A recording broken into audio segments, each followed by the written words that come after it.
ഞാനിപ്പോൾ പറയാൻ പോകുന്നൊരു വിലയ്ക്ക് ഈ ഒരു ലൊക്കേഷനിൽ നിങ്ങൾക്ക് ഒരു കാരണവശാലും പ്രോപ്പർട്ടി കിട്ടുമെന്ന് എനിക്ക് തോന്നുന്നില്ല കേട്ടോ. അത്രയും നല്ല അടിപൊളി ഒരു പ്രൈസാണ് ഈ ഒരു റെസിഡൻഷ്യൽ ലൊക്കേഷനിൽ പ്രോപ്പർട്ടിയിൽ കോട്ട് ചെയ്തിട്ടുള്ളത്. സാധാരണഗതിയിൽ ഇവിടെയൊക്കെ പ്രോപ്പർട്ടീസ് വരുമ്പോഴത്തേക്കും 17 ലക്ഷം 20 ലക്ഷം ആ റേഞ്ചിനാണ് നോർമലി പ്രൈസ് വരുന്നത് കേട്ടോ. അതിനെക്കാട്ടും വിലക്കുറവിലാണ് ഇവിടെ ഒരു പ്രോപ്പർട്ടി ഓഫർ ചെയ്തിട്ടുള്ളത്. നമ്മുടെ പ്രോപ്പർട്ടി വരുന്നത് തിരുവനന്തപുരം കമലേശ്വരത്തിന് സമീപമാണ്. കമലേശ്വരം ജംഗ്ഷനിൽ നമ്മുടെ സ്കൂളിൻ്റെ അരികത്തൂടെ കാണുന്ന വഴി, ആ റോഡ് നേരെ ചെന്ന് കയറുന്ന ഹൈവേയിലേക്ക് പോകുന്ന റോഡാണ്. ആ റോഡ് ഇങ്ങനെ ജസ്റ്റ് കയറി ഒരു 400-450 മീറ്റർ വരുമ്പോൾ തന്നെ വലത്തോട്ട് Shanti gardens association second and third street എന്ന് പറഞ്ഞ് നമുക്ക് ബോർഡ് കാണാൻ സാധിക്കും. അതിനകത്തേക്ക് കയറി വരുമ്പോൾ തൊട്ടടുത്തായിട്ട് ശാന്തി ഗാർഡൻസ് തേർഡ് സ്ട്രീറ്റ്, അത് കഴിഞ്ഞ് ജസ്റ്റ് വരുമ്പോൾ തന്നെ SGRA 43A 48A എന്ന് പറഞ്ഞ് ഇതുപോലെ ബോർഡ് കാണാൻ സാധിക്കും.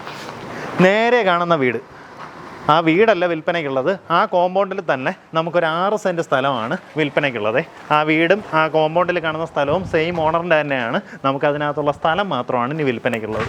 ഇത് അവിടെ നോക്കിക്കഴിഞ്ഞാൽ നേരെ കാണുന്ന വീടും അതിൻ്റെ റൈറ്റ് സൈഡിലായിട്ട് തന്നെയാണ് നമ്മുടെ പ്ലോട്ട്. 43F എന്നാണ് ഈ ഒരു കോമ്പൗണ്ട്, ഈ ഒരു വീട്ട് നമ്പർ വരുന്നത്. നമുക്കിതിനകത്തേക്കുള്ള വഴി വരുന്നത് 14 അടി വീതിക്കാണ് നമുക്ക് അകത്തേക്ക് വഴി ഫോം ചെയ്തിട്ടുള്ളത്. കയറി വരുമ്പോൾ റൈറ്റ് സൈഡിലായിട്ട് കാണുന്ന ഈ ഒരു പ്രോപ്പർട്ടി, ഇതിനകത്തേക്ക് ഈ രീതിയിൽ വഴി നമുക്ക് ഇതുവരേക്ക് എക്സ്റ്റെൻഡ് ചെയ്ത് ഈ പ്രോപ്പർട്ടിക്കകത്തേക്ക് കയറാവുന്ന രീതിയിൽ വഴി ഫോം ചെയ്യും. ഈ വീടിരിപ്പ് പോയിട്ട് ഇപ്പുറത്തേക്കുള്ള 6 സെൻറ്റ് സ്ഥലമാണ് വിൽപ്പനയ്ക്കുള്ളത്. നമുക്ക് ആ ഒരു ലെവലിൽ തന്നെ തൊട്ടപ്പുറത്തെല്ലാം വീടുകളുണ്ട്. നല്ല അടിപൊളി ഒരു ലൊക്കേഷൻ. ഉദ്ദേശിക്കുന്ന വില പെർ സെൻറ്റ് വന്നിട്ട് 15 ലക്ഷം രൂപയാണ് ഉദ്ദേശിക്കുന്ന വില. പറഞ്ഞിരിക്കുന്ന വിലയിൽ നെഗോസിയേഷൻ സാധ്യതയുണ്ട്. ആ കാര്യങ്ങൾ നേരിട്ട് ഉടമയായിട്ട് തന്നെ സംസാരിച്ച് ഡീലാക്കാവുന്നതാണ്.